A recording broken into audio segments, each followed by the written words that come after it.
This weekend, we celebrate 13th Sunday of the ordinary year. Once heavy rains pounded and flooded a town, as the water kept rising, inundating the houses, a man known for his piety climbed up to the second floor of his house. A rescuer on a rowboat came and yelled, "Come, I came to save you." But the man said, "Don't worry, I have faith in the Lord, and the Lord will save me." The water continued to rise. This time the man had to climb to the roof. A second boat was sent to rescue him. But again he said, "I trust in the Lord, and he will save me." The boat left without him. Finally, the water rose so high that it went over the man's head and he was drowned. When he woke up in the next life, he came face to face with God. The pious man said, "Lord, I have always lived a good life, praying always. Why didn't you save me when I was in the terrible flood?" God replied, "Don't blame me. I did everything to save you. Didn't I send two boats to save you?" In the Gospel of this 13th Sunday, we read about the beautiful stories of faith, that of Jairus, an official of the synagogue, and a woman who had been suffering from hemorrhage for 12 years.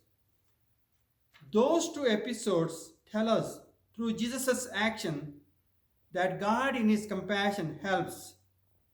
He is sensitive and caring.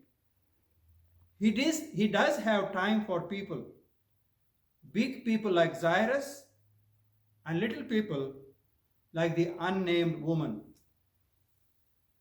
There is another important lesson we can learn from these two episodes.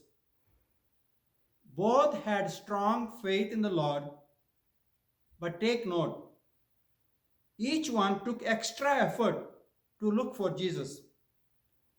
The woman jostled through the crowd to get near the Lord, saying, "If I could only touch the tassel of his cloak, I'll get well." The synagogue official likewise went through all the trouble of seeking Jesus to come down to his house and cure his daughter. Hence, the two people in today's gospel did more than just trust in the Lord. The message is that while we should put our faith in the Lord in all our undertakings, we should also do our part. In short, our faith should be participative. And that is the failure of the prayerful man in the flood story. Perhaps we can summarize the story by saying that Mark tries to point out both similarities and differences in the faith of each of these two people, while at the same time showing that, however much Jairus' faith differs from that of a woman, what is most important is the need to believe strongly in Jesus. There is one more consideration. Why did Mark put one story inside the other one? It seems that he did this for a purpose. The woman, it might be said, had stronger faith than Jairus. He asked Jesus to actually go to his house in order to cure his daughter. But the woman feels that Jesus will cure her if she merely touches his clothing. All this, it seems, is done for a purpose. When Jesus cures the woman, Jairus is able to see right before his eyes how faith works. We can imagine that when he saw Jesus curing the woman, his faith in Jesus became stronger. Prayer is a sure way by which we can deepen our faith. But the happenings in our everyday life can be another. By keeping our eyes open, we can see how God always is at work, whether in our own life or in the lives of others.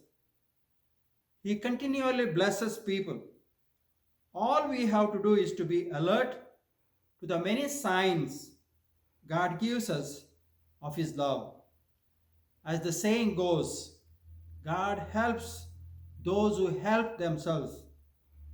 So ask yourself, do I always pray to the Lord in my undertakings but fail to do my part? Or on the reverse side, do I keep on working, trusting in myself without praying for God's help? As you come to receive His body and blood today, ask Him to guide you and give you the strength to improve your spiritual life. When the little girl rose and walked, the crowd was utterly astounded. We too may be utterly astounded at how much we can accomplish when we call upon His assistance. God comes to us when we go to Him in faith. God's blessings on your day.